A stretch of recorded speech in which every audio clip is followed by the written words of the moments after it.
Welcome to Headline News 24/7. Please click like and subscribe. Americans have spoken. The NFL has just received the worst news of the league. Here is some good news for all patriotic Americans out there. It seems the NFL's primetime numbers once again suffered greatly according to Breitbart News. During the opener this week, and after seeing the numbers garnered by Monday Night Football, it's starting to look like there is no change in the trend ending anytime soon. Here is what the assistant editor at Sports Business Daily, Austin Karp, had to say about the numbers. Austin Karp. Jets-Lions is lowest early window MNF opener in at least a dozen years. Blowouts never good.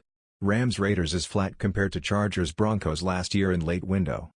Here is more on this via Deadline Hollywood. The much-touted new defense of the Los Angeles Rams wasn't quite all that in a bag of chips, but the Rams' 33-13 victory over the Raiders in the later game was certainly convincing. With new team members in the broadcast booth for the Disney Old Sports Cabler, that West Coast matchup followed the Lions taking a 48-17 pounding at the hands of the New York Jets. The start of the 49th season of MNF and ESPN took a small ratings hit last night compared with incomplete early numbers last year. That's a hard fact for the NFL coming after Thursday's 2018-2019 kickoff game on NBC fell to a near-decade viewership low and Sunday Night Football stumbled in its season premiere. With a 7.5 metered market result for the Jets-Lions and a 7.0 in the early metrics for Rams-Raiders, last night's MNF season opener slipped 4% from the doubleheader of September 11, 2017. That doubleheader was down double digits from the 2016 opener, which was down hard from the year before. While at first glance the difference between this year and 2017 might seem small, it is important to remember because of Hurricane Irma last year not all markets reported in with early numbers. So, the results for the Minnesota Vikings' 29-19 win over the New Orleans Saints and the Denver Broncos' 24-21 victory over the Los Angeles Chargers were based on only 48 of the usual 56 markets that make up the first round of ratings. It means the ratings decline for this year might be more in line with the overall sagging response the NFL and its various broadcasters have seen the past couple of years. Still, it seems pretty clear ESPN will win Monday on all of TV, even with the likes of Bachelor in Paradise on ABC and the season finale of American Ninja Warrior on NBC.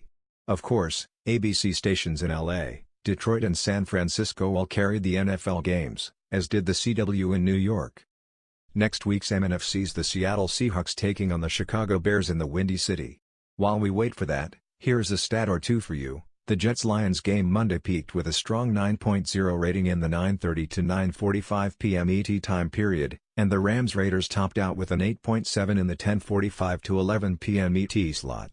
And today, on the 17th anniversary of the attacks of 9/11, take a moment to remember and respect those we lost that day and since. All this is even worse if you consider that the late game featured a major team from Los Angeles, Gruden's return and the fact that the game is said to have been pretty good since both teams were tied 13-13 as they reached the third quarter. And of course, President Trump chimed in on the crashing ratings of a sport that's close to being on life support.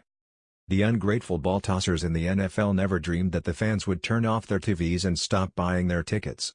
But that's what's happening here. And the best part is that since most of these guys are barely literate and don't understand economics, they can't really understand that sooner or later their own pocketbooks will be taking a hit. And when that happens they will be asking us fans to please return and they will be standing taller for the national anthem than ever before. Because you see, all this from the beginning was a temper tantrum from a player who was benched for plainly enough, not being a very good player. Sure, our country isn't perfect, but it's the best ever known to man. And it's the one who is dumb enough to pay a bunch of ball-tossing ingrates an average of $2.5 million a year to do what most people would gladly do as a hobby. Throw around a damn ball. That was the news. We thought you might be interested in knowing about this. Please click like and subscribe. Thank you.